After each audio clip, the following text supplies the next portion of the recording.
There are a lot of different types of autonomies. You have autonomies which are territorial autonomies, and you have what you call functional autonomies, which could also be called ethnic autonomies. So there are some autonomies which are based on a specific territory, and there are other types of autonomies that are based on the specific ethnic group.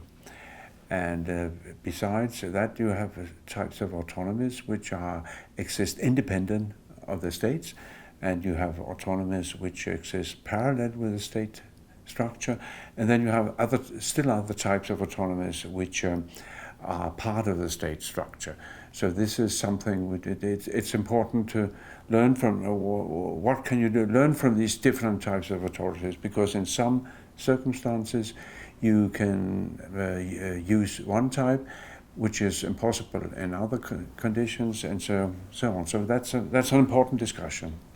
Well, the Permanent Forum has in different capacities discussed autonomy or self-government and self-determination for years.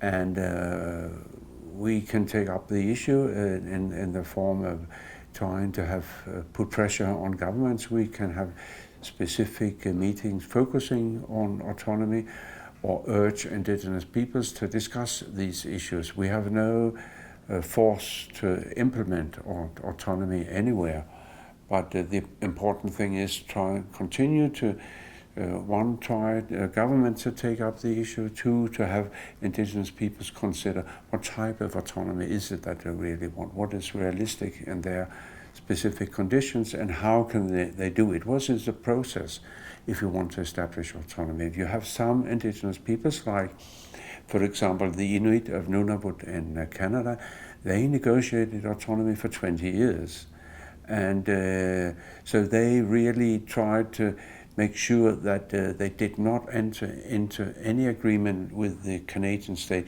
before they had agreed among themselves what they could accept and what they could not accept. Then you have other people like the Sami in Norway, who went fairly quickly into establishing a type of functional autonomy with the state of Norway.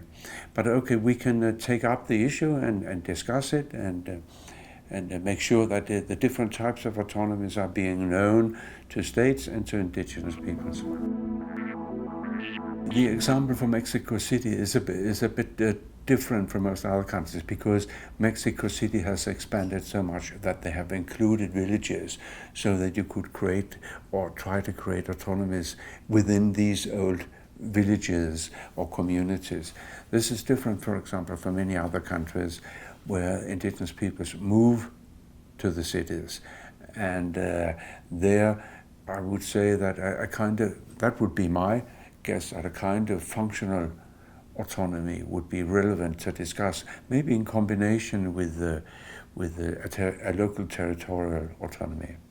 But if you take now the Sami in Norway, they have a kind of functional autonomy, but still they have a kind of Sami homeland, where the Sami people make up, if not the majority, then a substantial part of the population. But still, most of the Sami live out their Sami so-called homeland. So when they vote to their functional autonomy called the Sami parliament, most of the voters are located in outside the homeland area. So this could be, if not a model, then something to learn from. If we take the example of Russia, in the 1920s, the new Soviet Union established different hierarchies of autonomy. So you had autonomy at the village level, at the regional, and on the larger level. And in specific, the local autonomies, the indigenous peoples made up the majority of the population. But very soon, the indigenous people became tiny minorities in all these kind of autonomies. And now that there is absolutely a tendency in the Russian system to withdraw the rights of the autonomies. So in that respect, it's very difficult for the indigenous peoples to keep up the autonomies. And also to, now that they are tiny minorities, Does it make any sense to have a kind of territorial autonomy? I don't know. It is very difficult because the current system in Russia is completely dominated by one political party, which tries to put themselves on top of everything. At some of the village level in the indigenous areas, it makes sense to try to fight for that kind of local territorial autonomy, and maybe on top of that establish some kind of functional autonomy.